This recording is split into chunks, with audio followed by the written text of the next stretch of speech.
Hello, and I welcome you to UPSC Prelims Chaturya series of Shantha Lakshmi IAS Academy, wherein we would be discussing daily prelims MCQs from the Hindu, Indian Express, and PIB.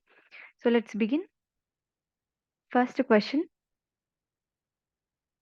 Consider the correct statement about All India Judicial Service. Statement 1.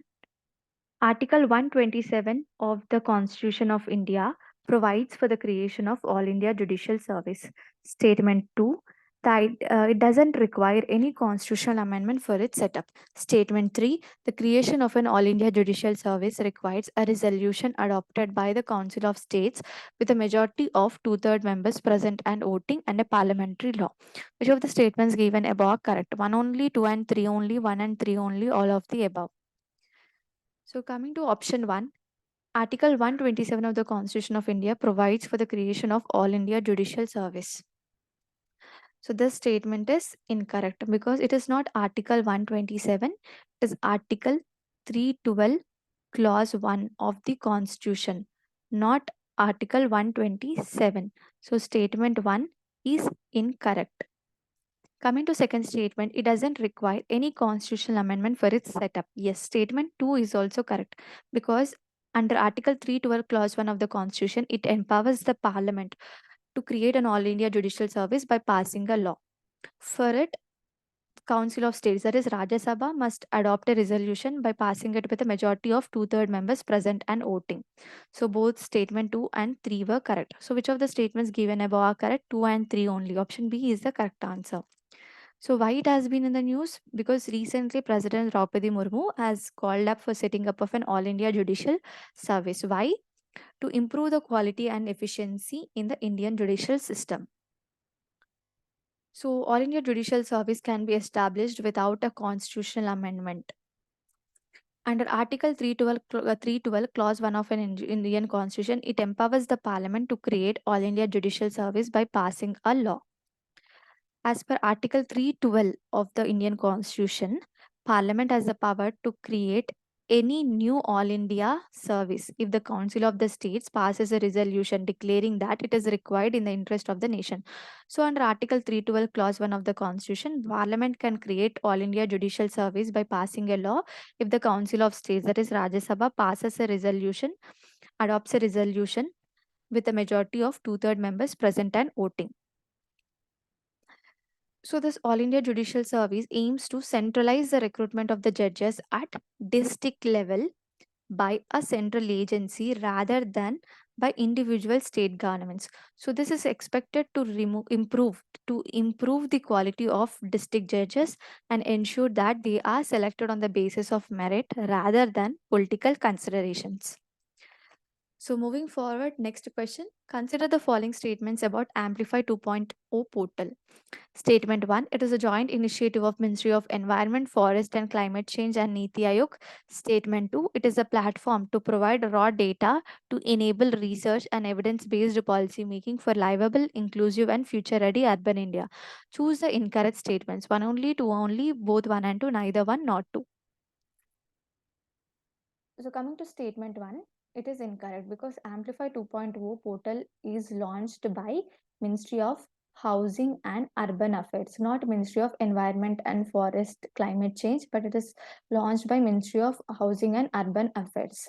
So statement 1 is incorrect. Coming to second statement, it is a platform to provide raw data to enable research, evidence-based policy making for livable, inclusive, future-ready urban India. So statement 2 is correct. So this platform will provide a raw data regarding many crucial issues that are pertaining to development. So statement 2 is correct. Choose the incorrect statements. 1 only. Option A is the correct answer. So why it has been in the news? Because recently Amplify 2.0 portal was launched to facilitate the process of achieving sustainable development by making data available on the crucial issues pertaining to development. So under this platform will assess and monitor for livable, inclusive, future-ready urban India to enable research, analysis, evidence-based policy making for government, citizens, academia, and industry. So this platform will provide raw data across 14 sectors for 440 plus parameters for 250 plus cities. As of now, this platform has covered 225 urban local bodies, and the data for 150 plus cities is available on the portal. And the target was to cover data from more than 4,000 urban local bodies. So this is very important that it is launched by Ministry of Housing and Urban Affairs.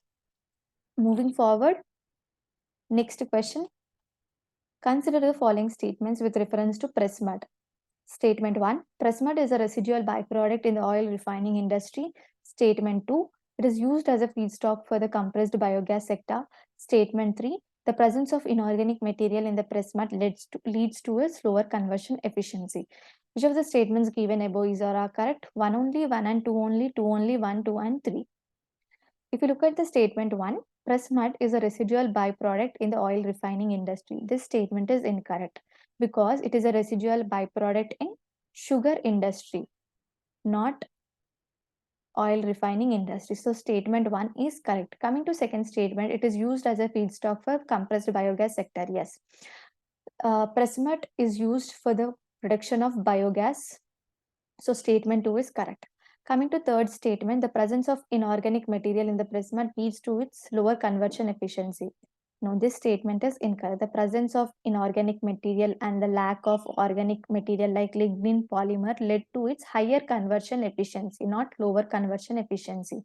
So statement 3 is incorrect. So which of the statements given above are correct?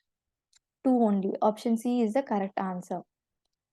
So it has been in the news because the demand for press mud has increased in the recent times, which led to higher prices, and the lack of interventions by the government has complicated the entire scenario. So the press mud is a residual byproduct in the sugar industry, and it is also known as filter cake or press cake. It has been acknowledged as a valuable resource for green energy production, because this press mud is used as a feedstock for biogas production through anaerobic digestion, that is in the absence of oxygen. So this is used for the creation of compressed biogas. It lacks absence of organic polymer lignin has led to increase in conversion efficiency unlike agriculture residue.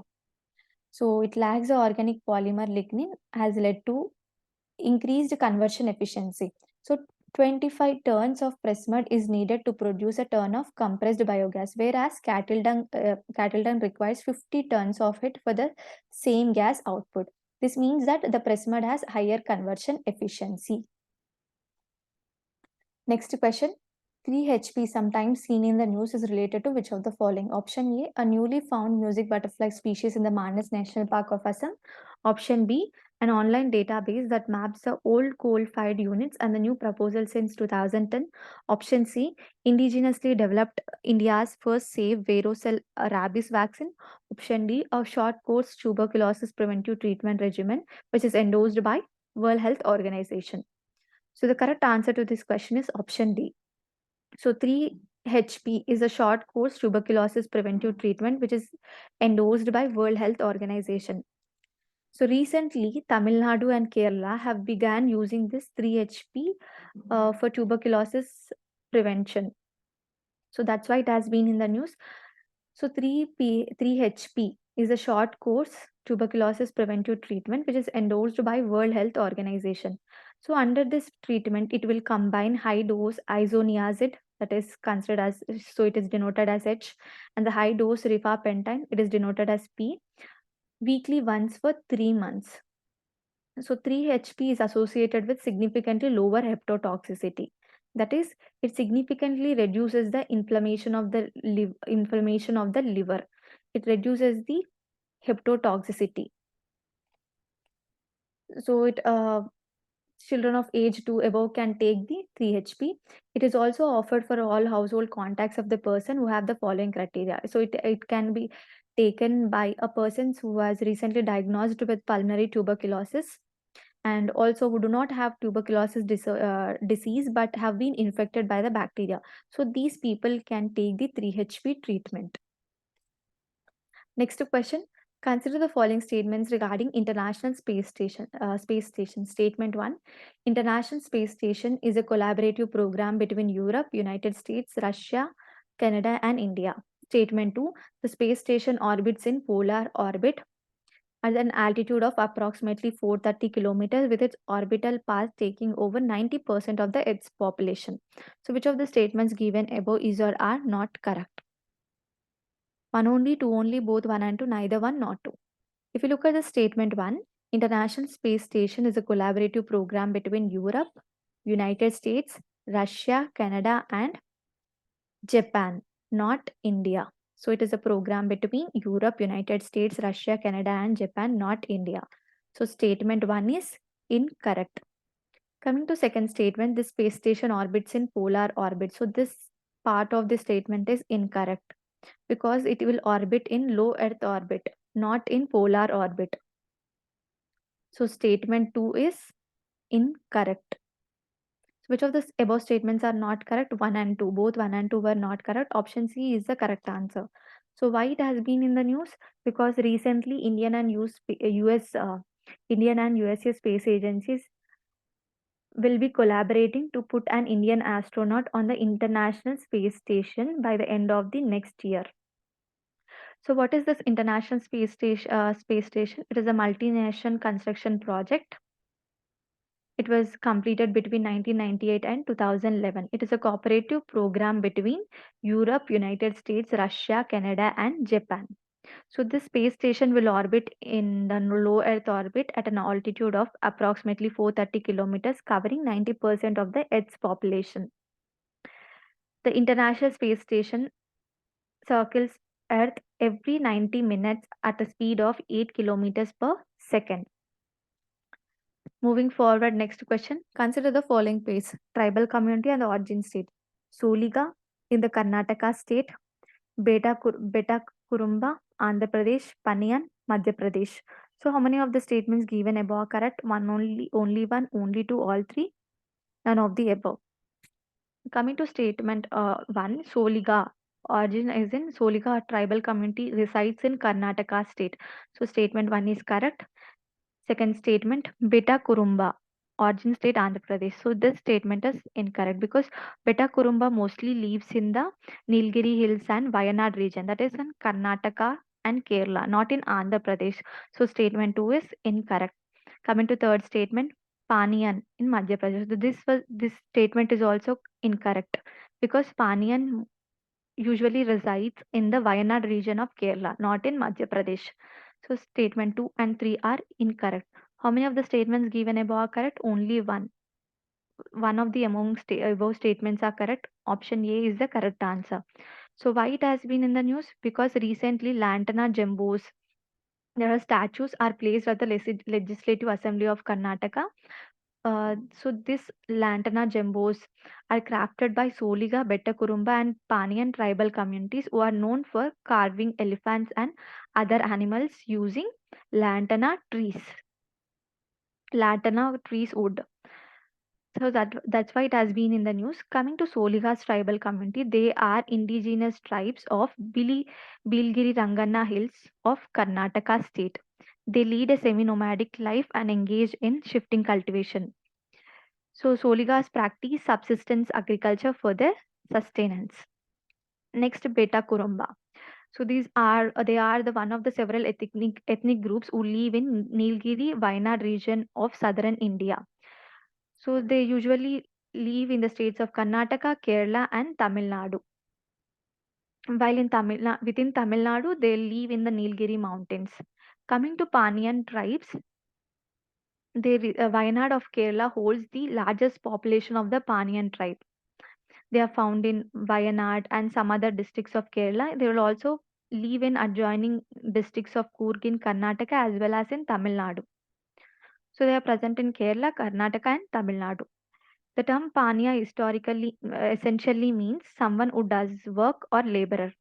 So they usually work in agriculture fields, or historically they are usually worked in agriculture field of the landlords. Next question. Consider the following statements with respect to Golden Gate Declaration. So it is a declaration, statement 1, it is a declaration by G20 Economic Leadership Forum. Statement 2, the declaration aims to create a resilient and sustainable AI for G20 nations.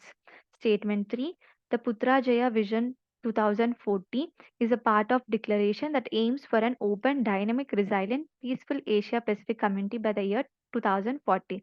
So, how many of the statements given above are correct? Only one, only two, all three, none of the above. Coming to statement 1, it is a declaration by G20 Economic Leadership Forum. This statement is incorrect because it is a declaration by Asia Pacific Economic Forum, APEC. It is a declaration by APEC, not G20, Asia Pacific Economic Cooperation. Statement 1 is incorrect. Coming to second statement, the declaration aims to create resilience and sustainable artificial intelligence for G20 nations. This statement is incorrect because the declaration aims to create a resilient and sustainable future, that is regarding trade and development for APEC nations, not G20 nations. So statement 2 is also incorrect. Coming to third statement, Putrajaya Vision 2040 is a part of declaration that aims for an open, dynamic, resilient, peaceful Asia Pacific community by the year 2040. Yes, statement 3 is correct because this Putrajaya Vision 2040 is a part of Golden Gate Declaration. So how many of the statements given above are correct? Only one of them is correct. Option A is the correct answer. So recently, the economic leaders of Asia Pacific Economic Cooperation has met in San Francisco, California, and they have concluded the Golden Gate Declaration. Golden Gate Declaration. So this declaration is their commitment to create a resilient and urban future for all member economies. So this APEC is also committed to necessarily to reform the World Trade Organization and to improve its function and to establish a well functioning dispute settlement system accessible to all members by the year 2024. And APEC Putrajaya Vision 2040 and Ayatora Plan of Action is a part of this Golden Gate Declaration. Putrajaya Vision 2040 and Ayatora Plan of Action is all about to create dynamic, resilient, peaceful Asia Pacific community by 2040 for the prosperity of people and future generations. Next question, consider the following statements about Pradhana Mantri Janjati Adivasa Nyaya Maha Abhiyan, that is PM Janman scheme. The scheme aims to provide Pakka houses, piped water supply, and the roads for PVTGs. Statement 2, it focuses on 11 critical interventions through 9 ministries, including the Ministry of Tribal Affairs. Statement 3, the Ministry of Tribal Affairs will set up Ayush Wellness Center. Ayush facilities will be extended to PVTG habitations through mobile medical units. How many of the statements given above are correct? Only one, only two, all three, none of the above. So this coming to statement 1, this PM Janman scheme aims to provide Pakka houses, piped water supply, and the roads for PVTGs. Yes, statement 1 is correct. Coming to second statement, it focuses on 11 critical interventions through 9 ministries, including the Ministry of Tribal Affairs. Yes. Under this Ministry of Tribal Affairs, Ministry of Skill Development and Entrepreneurship, Ministry of Ayush, and some other ministries are involved. So statement 2 is correct. Coming to third statement, the Ministry of Tribal Affairs will set up Ayush Wellness Center. So this part of the statement is incorrect because it is not Ministry of the Tribal Affairs, it Ministry of Ayush that will set up the Ayush Wellness Centers and Ayush facilities. So statement 3 is incorrect. So how many of the statements given above are correct? Only two of them were correct. Option B is the correct answer. So the Union Cabinet has recently approved this Pradhana Mantri Janjati Adivasa Nyaya Maha Abhiyan PM Janman scheme that focuses on 11 critical interventions for PVTGs. It includes 9 other ministries along with Ministry of Tribal Affairs. Why? To ensure last mile welfare scheme delivery to tribal communities. So under this, 75 communities which are located in 18 states and the Union Territory of Andaman Nicobar Islands would get the welfare schemes. So the PVTG's welfare is ensured under this particular scheme. This scheme aimed to provide Pakka houses, piped water supply, and the roads for the particularly vulnerable tribal groups. It will provide the basic facilities like road and telecom connectivity, electricity, improved access to education, health, clean drinking water, nutrition, sustainable livelihood opportunities. So under this scheme, Ministry of Ayush will set up Ayush and Ayush Wellness Centers to PVTGs through mobile medical units.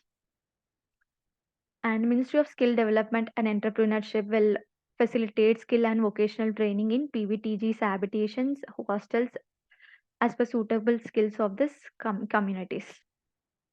So this scheme is all about to ensure the welfare of the PVTGs, particularly vulnerable tribal groups. So by this we are concluding this session. I hope the session was helpful to you. Thank you.